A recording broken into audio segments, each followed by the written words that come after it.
تو جب ملٹری کی حکومت آتی ہے تو کم از کم کوئی چیکس اینڈ بیلنسز تھے کہ کراچی جیسے شہر کے اندر کوئی فلانا اپنا سائیں اور بابا اور وہ فلانا بلوچ سردار جو ہے وہ اپنی کلاشنکوف 20-20 گارڈ لے کے آپ کو ٹیررائز نہیں کر رہے تھے. اس زمانے میں نہیں کر رہے تھے ویری گڈ جی, اس زمانے میں نہیں کر رہے تھے. آپ کی اور پولیٹیکل فورسز ضرور کر رہی تھی, ٹھیک ہے, let's not get into that. لیکن یہ جو سارا ٹرموائل ابھی 2005 سے آنورڈ سٹارٹ ہوا ہے. پرویز مشرف کے حامی رہے جی, پرویز مشرف کے حامی رہے اور ابھی بھی ہیں, اس وجہ سے کہ وہ جو چیزیں پاکستان کی جو چیزیں تھیں ان کو بہت ساری چیزوں کو اس نے بہت ساری چیزوں کو آ کے آئیڈینٹیفائی کیا کہ یہ ہماری پرابلمز ہیں. یہ بڑی پیاری بات ہے کہ پرویز مشرف کے بھی حامی ہیں اور زید حامد کے بھی حامی. بالکل ہیں, اس سے کوئی فرق نہیں پڑتا. زید حامد ہمارا حامی ہے.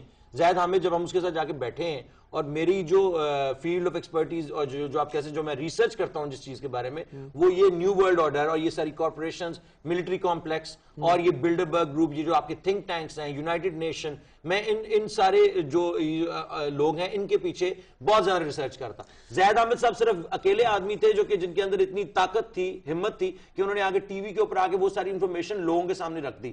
اور اس بات سے میں نے کہا کہ بھائی یہ بندہ ہے جو کہ یہ ساری انفارمیشن جو کہ زائنسٹ میڈیا کبھی بھی باہر نہیں آنے دے گا, ان کی اندر ہمت ہے تو ان کے ساتھ ہاتھ ملا. یہ آپ کا موقف ہے جی.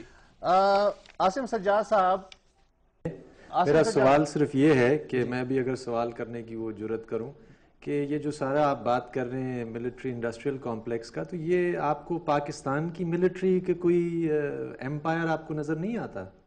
بالکل آتا ہے, بالکل نظر آتا ہے پاکستان ملٹری امپائر. لیکن آپ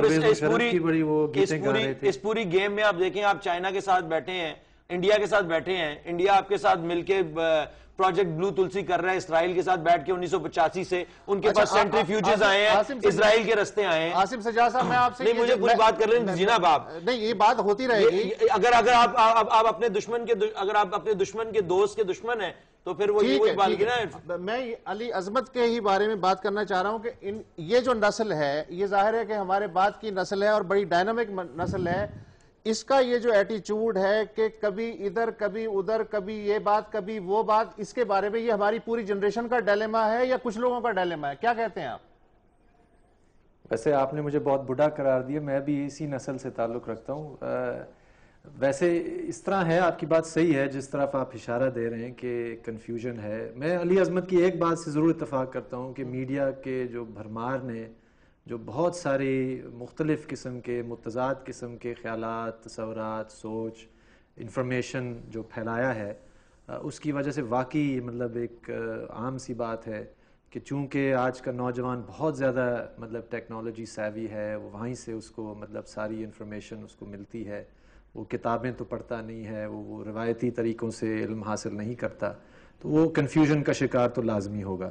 اب اس کے اوپر سے جب آپ مطلب ہے زید حامد جیسے فنکاروں کو ٹی وی پہ چڑھائیں گے اور بہت زیادہ ایئر ٹائم دیں گے, اور یہ بھی ایک سوالیہ نشان ہے کہ ایسے لوگ کہاں سے آتے ہیں اور اچانک راتوں رات کیسے ان کو اتنے ایئر ٹائم ملتی ہے, تو وہ پھر ظاہر ہے وہ متاثر بھی کرتے ہیں نوجوانوں کو. بہت ساری ایسی باتیں بھی جیسے بہت ساری ابھی جو علی عظمت صاحب باتیں کر رہے تھے, ان میں صداقت بھی ہے, لیکن ان میں جو ایک بات جو مجھے مسنگ نظر آئی, اس لیے میں نے اس کی طرف نشاندہی بھی کی کہ یہ عجیب بات نہیں ہے کہ حالانکہ ہم بھی سامراج کے بارے میں پڑھتے بھی ہیں, سامراج کے یہاں کے تسلط کے بارے میں سمجھتے بھی ہیں بہت ساری چیزیں, لیکن آپ دیکھیں گے کہ آپ کی اپنی سوسائٹی کے اندر جھانچنے کی بہت کم کوشش کی جاتی ہے کہ ان کی ساری باتوں میں آپ کو یہ نہیں محسوس ہوا کہ پاکستان کے اندر کیا ہو رہا ہے, یہاں کی اگر فوج کی بات کرنی ہے تو یہاں کی فوج کی یا نظریات کی یا اوور آل جو میڈیا کے ذریعے. میں ان سے اختلاف کرتا ہوں, بہت بہت زیادہ اختلاف کروں گا اس بات پہ کہ میڈیا نے مطلب آپ نے اسلام کو ڈیمونائز کیا. پاکستانی میڈیا نے کوئی ایسا کام نہیں کیا. پاکستانی میڈیا نے سلیکٹیولی